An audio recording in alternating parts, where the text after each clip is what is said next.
Son las 8 de la mañana, las 7 en Canarias.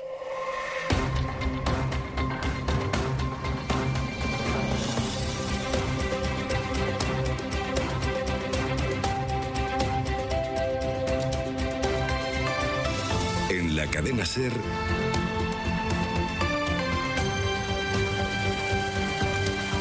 Hoy por Hoy. Hola, muy buenos días. Resuenan todavía hoy los ecos de la celebración ayer del Día de la Constitución. Dos discursos diferentes que resumen muy bien el nivel de polarización que hay ahora mismo en la política española y no solo en la política. Defensa de la Constitución por parte del Gobierno. Pedro Sánchez habló de su fortaleza. La Constitución está en peligro por parte de la oposición de derechas y el origen del peligro es, en opinión de esta oposición, el propio Gobierno. La conmemoración de ayer tenía demasiado ruido de fondo. Los acuerdos presupuestarios, las cartas y el chat de los militares, las manifestaciones convocadas por la ultraderecha, un gobierno gestionando una pandemia, una oposición que ve enemigos de España por todas partes. Con todos estos ingredientes era realmente difícil el entendimiento, a pesar de los esfuerzos de la presidenta del Congreso, que tuvo que insistir en lo obvio, en que todos los partidos tienen plena legitimidad. Y en medio de tanto ruido, una voz solista, la de Isabel Díaz Ayuso, que se alineó sin pudor con las tesis de los militares que han mandado cartas al rey Felipe VI, utilizando sus mismos argumentos y señalando al Gobierno, alguno de cuyos miembros dice quieren derrocar la Constitución. Aquí no sé si le falló la palabra, si lo que quería decir era derogar o si quiso realmente utilizar ese lenguaje militar. En cualquier caso, es inadmisible que la presidenta de la Comunidad Autónoma de Madrid se ponga del lado de aquellos que reivindican el franquismo y que en privado sueñan con fusilar a millones de españoles. Las palabras de Ayuso desarman el discurso de Pablo Casado y su intento de recoger los restos de los moderados descontentos con el actual gobierno. No se puede ir de moderado o no se puede intentar ir de moderado cuando se habla desde Génova y de ultra cuando se habla desde la Puerta del Sol. Porque el discurso, las palabras de Isabel Díaz Ayuso empujan al Partido Popular hacia Vox, de quien Casado intentó separarse en aquel famoso discurso de la moción de censura. Puede que Casado tenga un problema con Ayuso y su tendencia a ir por libre, o puede que le sirva para no ahuyentar a esa parte del electorado del PP que está a un paso de irse con Vox. Doy por hecho que estará valorando lo que le vaya mejor electoralmente, porque siempre se trata de eso, aunque sea a costa de polarizar y sumir al país en un clima irrespirable. Ángeles Barceló. Hay que prestar atención al tiempo porque el temporal Dora se ha ido, pero van a seguir las lluvias y el viento fuerte que tendremos toda la semana. Jordi Carbó. El tiempo más desapacible en el Cantábrico y Galicia. Aquí coincidirán viento muy fuerte con chubascos en distintos momentos de la jornada. Viento fuerte también en el sudeste de la península, pero como decíamos se notará prácticamente en todas las poblaciones. Con nubes abundantes en la mayor parte del país, más activas la segunda mitad de la jornada, pero fuera del Cantábrico no esperamos grandes acumulaciones de agua. Energía eficiente. Energía renovable. Energía compartida. Energía para todos. Esto es Repsol. Conoce nuestros proyectos más innovadores en elfuturonosedetiene.com. La democracia y la Constitución exigen aceptar al otro y considerar sus argumentos, asumir sus posibles ventajas, someter a crítica sus razones y, desde luego, aceptar su plena y legítima participación en nuestro sistema político e institucional. Hoy va a ser día de análisis después del acto por el aniversario de la Constitución, en que si alguna cosa vimos fue la distancia entre el Gobierno y los partidos de la oposición, mientras la presidenta del Congreso hacía ese llamamiento no ya a la unidad, sino a un hecho más básico todavía, el de reconocerse unos a otros. Y se saludaron Pedro Sánchez y Pablo Casado en un aniversario atípico en la calle, con distancia, en el que, además de la Constitución, se habló de la regularización de las cuentas del rey y de las cartas y el chat de militares retirados contra el Gobierno. Sastre, buenos días. Buenos días, Barceló. El acto en el Congreso, con la ausencia de los nacionalistas, sirvió para poner sobre la mesa cuáles son los grandes temas políticos con los que vamos a cerrar este año y, sobre todo, de imagen de la relación entre partidos en esta precampaña ya en Cataluña. Lo vamos a analizar esta mañana junto con la información que les hemos adelantado en la SER a las 7 de la mañana y que tiene que ver con las dudas que tiene el Poder Judicial sobre la ley de libertad sexual que promueve el Ministerio de Irene Montero. Una ley que salió del Consejo de Ministros tras un fuerte debate dentro del propio Ejecutivo. Mariola Lourido, buenos días. Buenos días, Ángeles. Recordemos que la objeción que ponen los los vocales del Poder Judicial que están estudiando esta ley parten de la definición que hace el texto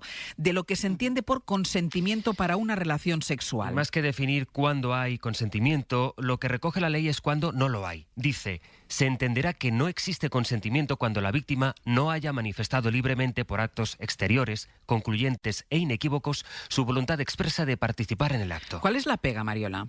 Pues que no les gusta cómo está redactada esa definición a ninguno de los 3 ponentes encargados de realizar el informe del Consejo sobre la ley. Es una explicación en negativo, como acabamos de escuchar. Dicen que encorsetada y que no abarca todas las situaciones porque la realidad siempre supera la letra. Y esto puede provocar que ante determinados casos acabe perjudicando a la víctima. Incluso algunos son partidarios, según ha podido saber la cadena SER, de suprimir este párrafo de la definición porque consideran que ya queda fijada claramente en el mismo artículo 178 cuando dice que agresión sexual es cualquier acto contra la libertad sexual de otra persona sin su consentimiento. En esta discusión están los 3 vocales, Roser Bach, Pilar Sepúlveda y Juan Manuel Fernández, que han pedido un informe de derecho comparado sobre la regulación del consentimiento en otros países como Suecia o Alemania, donde ha habido, por cierto, mucho debate al respecto. También cuestionan que quede al arbitrio del juez la rebaja de penas de lo que está tipificado ahora mismo como abuso sexual, un delito que va a desaparecer con la reforma. Proponen la creación de un subtipo atenuado de agresión sexual para aquellos hechos de menor entidad. Recordemos que este es el proyecto que logró impulsar el Ministerio de Igualdad pese al debate en el Gobierno y que aún no ha llegado al Congreso. No, está en fase de anteproyecto que se aprobó en vísperas del 8M. Está pendiente precisamente de este dictamen del Consejo General del Poder Judicial, que no es vinculante, también del informe del Consejo de Estado. Ha incorporado aportaciones ya tras el periodo de consulta pública y tiene que volver al Consejo de Ministros. Veremos con qué modificaciones antes de enviarlo al Congreso para su tramitación parlamentaria. Así que hasta el próximo año no se aprobará esta ley impulsada tras la indignación y las protestas feministas en la calle tras la primera sentencia de la Manada que condenó como abuso sexual lo que era una violación múltiple. Luego en el abierto lo ampliamos. Mariola, gracias. De acuerdo.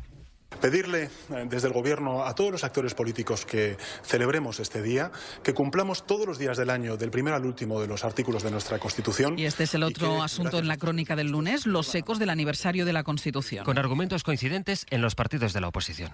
Y también porque es la primera vez que los que se declaran enemigos de la Constitución y de la nación española están en la dirección del Estado. Con la ETA y con el golpismo separatista incorporados a la dirección del Estado. Esto lo dijo Abascal en Barcelona en una manifestación después de la cual se vieron símbolos nazis y fascistas que ahora está investigando la policía. El acto del Congreso, en fin, en plena mañana fría, sirvió de termómetro sobre cómo están las cosas una vez que el Gobierno ha aprobado ya los presupuestos. Y sirvió también para comentar la información del país sobre la regularización que se plantearía el rey emérito de sus fondos no declarados por el uso de tarjetas opacas, fondos que están por encima de $500.000 de euros. Y los asuntos que haya hecho de forma privada entra dentro de otro poder del Estado, que será quien tenga que dilucidarse alguna responsabilidad.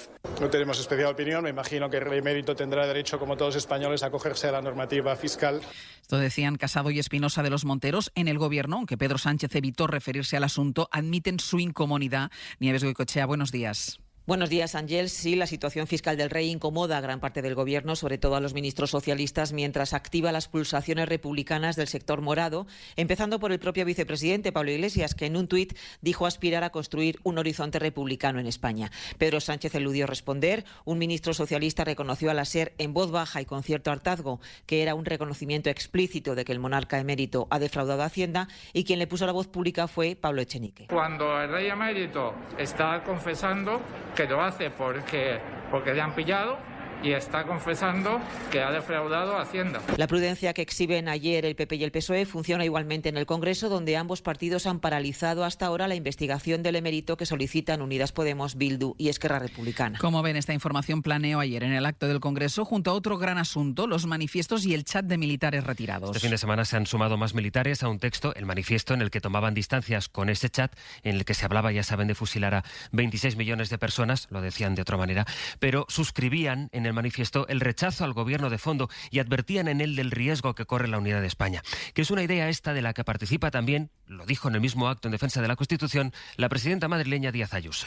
Sé que ha habido otro grupo también de militares que han expresado sus opiniones acerca de este mismo chat, pero que dicen estar de acuerdo con la literalidad del mismo. Y yo también. Yo solamente sí que creo que es un momento en el que muchos españoles están preocupados por la deriva que está tomando la política.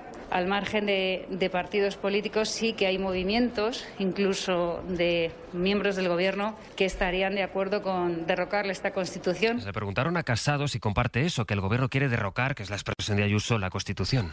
Algún miembro de Podemos está apelando a dar paso a otro sistema. Me imagino que con eso de los candados del régimen del 78. Yo por eso tengo que reivindicar el sistema del 78, la propia forma del Estado, con la monarquía a la cabeza.